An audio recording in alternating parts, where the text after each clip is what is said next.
नमस्कार, मैं संजना। आप देख रहे हैं बिहार तेज खबर। देखिए, इस वक्त हमारी मौजूदगी जो है वो पटना के मरीन ड्राइव के पास एलसीटी घाट पे है।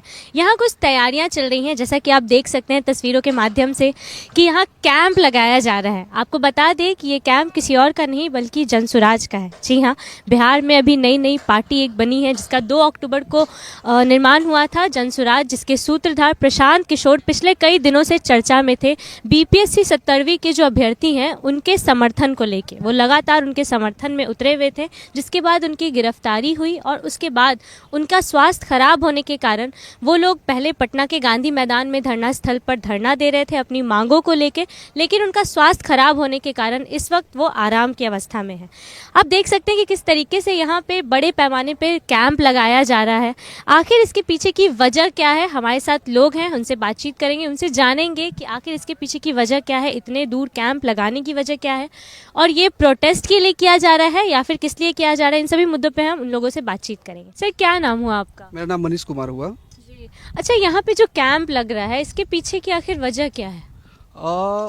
जिस प्रकार बिहार में शिक्षा व्यवस्था भ्रष्ट है और परीक्षा व्यवस्था भ्रष्ट है, उसके खिलाफ जो प्रशांत जी अनशन कर रहे थे, कल अनशन का समाप्त इसी स्थान से करेंगे। और इसी समाप्त नहीं होगा। बिहार में व्यवस्था परिवर्तन का जो जनसुराज हमेशा बात कर रहा था, अब शुरुआत यहाँ व्यवस्था परिवर्तन का इसी जमीन से होगा। और सिर्फ शिक्षा नहीं, शिक्षा के साथ रोजगार, जितना कृषि, हर चीज़ का शुरुआत एक बिहार का परिवर्तन का आगाज होने वाला है। बस इतना समझ लीजिए। अच्छा, इससे पहले गांधी मैदान में जिस तरीके का आंदोलन हो रहा था, बच्चे सत्याग्रह पे भी बैठे हुए थे, जिस तरीके का धरना प्रदर्शन था, क्या यहाँ पे वैसा ही कुछ होने वाला है? ये अनशन तो नहीं रहेगा, अनशन तो कल समाप्त हो जाएगा। आप अब इसको धरना प्रदर्शन बोलिए, चाहे बिहार की बदलाव का एक जीत बोलिए, बस शुरुआत कल से यहाँ होने वाला है। सर, हमने देखा कि परसों यहाँ जितने भी सामान से भी बनाया जा रहा है, परसों हमने देखा कि उसे वापस ले जाया गया था, तो फिर से वापस ये कैसे आ गया? ये एक ताज्जुब की बात है। प्रशांत जी इससे पहले पूरे बिहार की पद यात्रा कर रहे थे। पद यात्रा के दौरान आप जो नियम की बात करें तो नियम में सिर्फ गवर्नमेंट जो थाना होता है, डीएम होता है, उसको सूचना देना होता है। मगर पहले जो पदयात्रा हो रहा था उसमें ऐसा इशू नहीं, बस ज़मीन मालिक से आप अनुमति ले लीजिए और बस गवर्नमेंट मतलब डीएम एसपी को सूचना दे दीजिए, बस काम हो जाता था।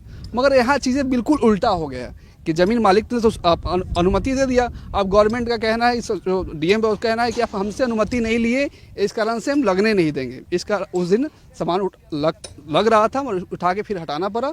कल परमिशन मिल गया, फिर से काम स्टार्ट हो गया है। अच्छा, जब से ये प्रोटेस्ट शुरू हुआ, आप खुद भी एक युवा हैं, आपने देखा होगा कि जब से प्रोटेस्ट शुरू हुआ है प्रशासन को लेकर बहुत ज़्यादा दिक्कतें आई हैं। प्रशासन लगातार बच्चों पे भी आतंकवादियों जैसा व्यवहार करता नजर आया है।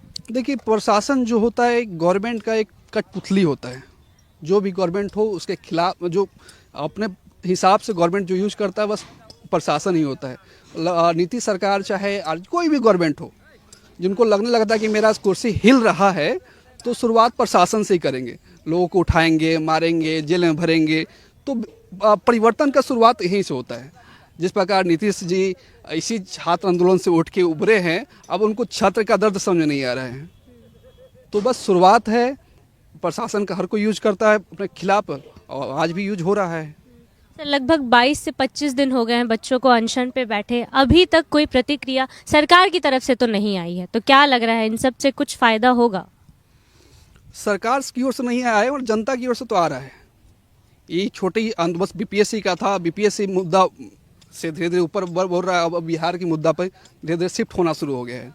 तो शुरुआत सरकार नहीं सुन रहा है, पर जनता तो सुन रहा है, और इसका रिजल्ट देखने को मिलेगा आपको जल्दी दिखेगा। जैसे जैसे आप कल के बाद आप आइएगा तो भीड़ के रूप में हो, सरकार के पीछे आक्रोश के रूप में, पर असर आपको दिखेगा। जनता यहाँ की कैंप के बारे में हम जानना चाहेंगे, कितने लोगों की लगभग व्यवस्था की गई है यहाँ? अगर ये ढांचागत बात करेंगे तो कम, अगर कोई एक रुकना चाहे तो 1000 लोग हम रुकवा सकते हैं एक रात में। 1000 लोग रुक सकते हैं। ये व्यवस्था उतनी की है। और ये जो बन रहा है, ये बड़ा सा एक सभागार हॉल के रूप में रहेगा जिसमें लोग बैठेंगे। इस तरह का ये व्यवस्था है। तो कल से प्रशांत किशोर हमें यहाँ दिखेंगे या नहीं? कल से दिखेंगे, जरूर दिखेंगे। क्योंकि उनका स्वास्थ्य खराब था, उसके बाद से वो जनता के बीच आ नहीं पाए हैं, तो अब कल से हमें दिखेंगे या नहीं? जिस परिवेश से वो आए हैं और पिछले 2 साल से जनता के बीच में ही है, ऐसा नहीं जनता से अलग नहीं है। हॉस्पिटल में भी थे तो अब उनका पता नहीं किस प्रकार का हो गया कि अब जनता से दूर रह ही नहीं सकते। हॉस्पिटल में थे तो वहाँ लोगों से मिलना, लोगों से बात करना, लोगों का हाल चाल पूछना तो जनता के बीच में ही है। बशर्ते स्वास्थ्य खराब होने का हॉस्पिटल में थे, फिर कुछ दिन घर में थे। अब कल के बाद आने वाले कल के बाद आपको यही देखने को मिलेंगे वो। अच्छा, कल से कितने दिनों तक आप लोग यहाँ धरना देने वाले हैं? अभी तो शुरुआत होगी कल से। ये एक टाइम फ्रेम नहीं कह सकते हैं, बस शुरुआत ये है कि व्यवस्था शुरू हो जाए, कल से शुरू हो जाएगा। कब तक चलेगा तो ये कहना मुश्किल है कि व्यवस्था परिवर्तन तक की लड़ाई है कि कुछ दिनों का है, पर शुरुआत तो लंबी लड़ाई है, जल्दी खत्म नहीं होने वाला है। तो री एग्जाम होगा कि नहीं? बच्चों की तो एक ही मांग है कि री एग्जाम हो, तो क्या लग रहा है होगा? जब लोग उठ जाते हैं तो बड़े व्यवस्था ध्वस्त हो जाता है। सरकार को करना ही पड़ेगा, कोई विकल्प नहीं है गवर्नमेंट के पास। क्योंकि एक युवा जो है सरकार बनाने में, एक युवा का भी बहुत बड़ा योगदान रहता है। इस साल चुनाव भी है, तो क्या लग रहा है कुछ असर होगा इस बार चुनाव पे? चुनाव में असर तो बहुत ज़्यादा होगा, क्योंकि सिर्फ री एग्ज़ाम तक बात सीमित नहीं है। अगर गवर्नमेंट री एग्ज़ाम होगा तो फिर एक गवर्नमेंट के पास सवाल आएगा कि री एग्ज़ाम करेंगे तो फिर जांच भी बैठाइए। जांच बैठेगा तो फिर लोग पकड़े जाएंगे, बड़े बड़े जो मछली है उनके खिलाफ उंगली उठना शुरू हो जाएगा।